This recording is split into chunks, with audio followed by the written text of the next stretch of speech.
আসসালামু আলাইকুম প্রিয় ভাই ও বোনেরা, আজকে আমি আপনাদেরকে একটা সুন্দর ভিডিও উপহার দিতে যাচ্ছি। সকলে ভিডিওটি সম্পূর্ণ দেখবেন, আশা করি ভালো লাগবে ইনশাআল্লাহ। তো দেখতে থাকুন। আমি পড়ন্ত বিকেলে চলে আসলাম নদীর পাড়ে। আর নদীর পাড়ে এসে নদীর এই দৃশ্যটা দেখে খুবই ভালো লাগলো। আর আমি চিন্তা করলাম তাহলে আমি একটু ভিডিও করি। আমার কাছে খুবই ভালো লাগছে নদীর এই পরিবেশটা, খুবই সুন্দর। সন্ধ্যার সময়, সন্ধ্যার আগ মুহূর্তে চলে আসছি। আর আসার পরে এটাকে ভালো লাগায় আপনাদের কাছে তুলে ধরলাম, যাতে আপনারাও দেখতে পারেন ভিডিওটা। আসলে সবকিছু মিলে অনেক সুন্দর। আর মাঝে মাঝে নদীর পাড়ে না ঘুরলে বোঝা যায় না। বিকেলে সূর্যটা ডুবে যাচ্ছে এই মুহূর্তে। এখানে দিকে যারা কৃষি কাজ করে তারা শাক চাষ করছে, এদিকে মাছ ধরার ভেসাল আছে, ওই পার ছেলে মেয়েরা খেলা করতেছে। সবকিছু মিলে খুবই সুন্দর একটা দৃশ্য, খুবই মনোরম। আপনাদেরকে দেখাতে যাচ্ছি যে একটু জুম করে, যাতে ওই পার কি আছে এটা দেখা যায়।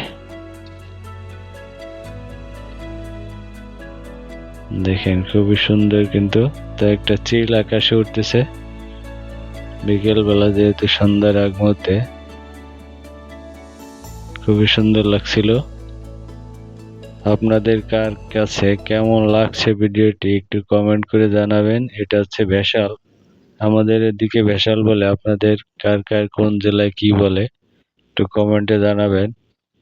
ভেসাল হচ্ছে দুই সাইডে দুটো বাঁশ, বড় বাঁশ, আর মাঝখানে জাল বেঁধে দেয়, আর এটার থেকে মাছ ওঠে। অনেক মাছ পাওয়া যায় এটায়। নদীতে এখনো মাছ পাওয়া যাচ্ছে, কিছুদিন পরে নদীর পানি কিন্তু একবারে কালো হয়ে যাবে, কারণ বিভিন্ন ধরনের ফ্যাক্টরি বজ্র এসে নদীটাকে কালো করে দেয়। ওদিকে দেখতে পাচ্ছেন একটা লোক জমি চাষ করছে, মানে ক্ষেত খামার লাগাচ্ছে, শাকসবজি লাগাচ্ছে।